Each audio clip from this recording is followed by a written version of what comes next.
Sedimentasi adalah proses pengendapan partikel-partikel yang tersuspensi dalam cairan, biasanya air, yang akhirnya membentuk lapisan sedimen di dasar wadah atau permukaan. Dasar sedimentasi. Sedimentasi merupakan proses alamiah yang berperan penting dalam membentuk langkap bumi dan mempengaruhi ekosistem perairan. Proses ini melibatkan pengendapan partikel-partikel suspensi dalam cairan yang kemudian membentuk lapisan sedimen di dasar sungai, danau, atau laut. Oke, di sini saya akan menjelaskan jenis-jenis proses sedimentasi.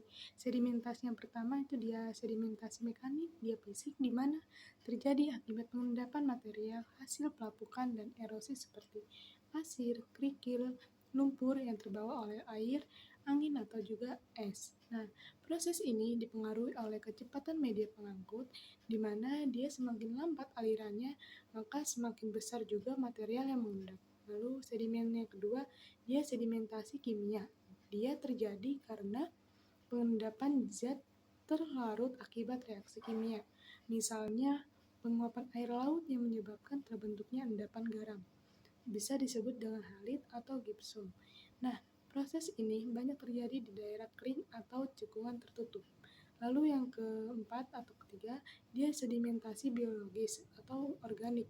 Terjadi akibat aktivitas seperti pengendapan sisa-sisa organisme seperti karang, cangkang, dan juga plankton, di mana yang lama-kelamaan membentuk batuan sedimen seperti batu kapur. Lalu ada sedimentasi fluvial, itu dia sungai. Dia terjadi di lingkungan sungai seperti di delta, dataran banjir, dan muara sungai.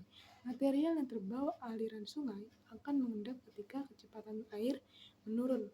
Untuk sedimentasi marin, dia itu laut, dia terjadi di wilayah laut akibat pengendapan material yang berasal dari daratan maupun sisa organisme laut.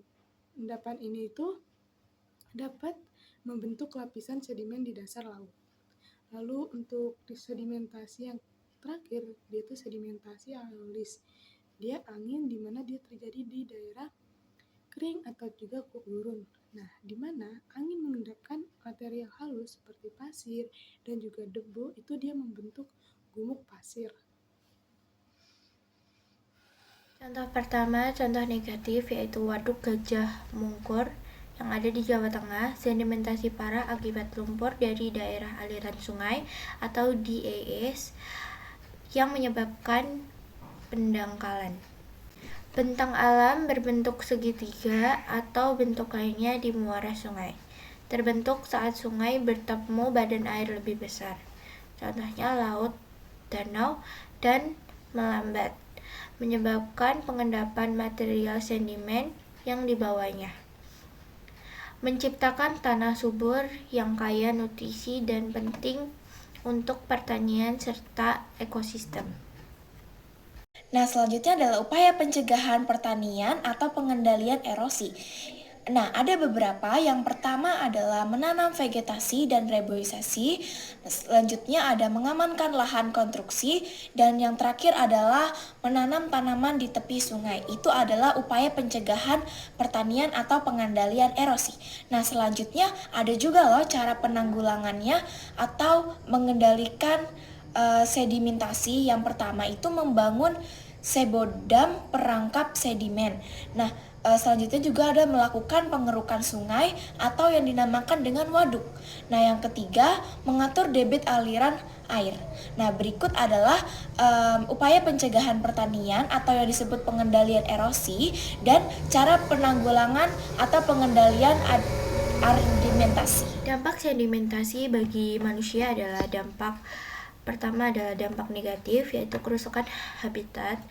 Sedimentasi berlebihan dapat menyebabkan pendangkalan sungai dan danau, serta mengganggu habitat ikan dan organisme air lainnya.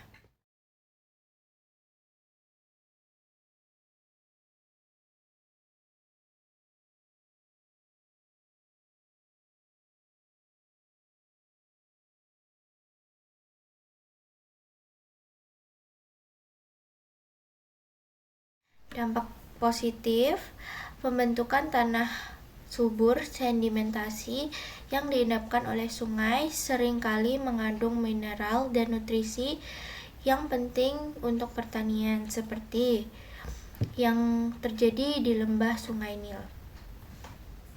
Dampak positif, pembentukan tanah subur sedimentasi yang diendapkan oleh sungai seringkali mengandung mineral dan nutrisi yang penting untuk pertanian seperti yang terjadi di lembah Sungai Nil.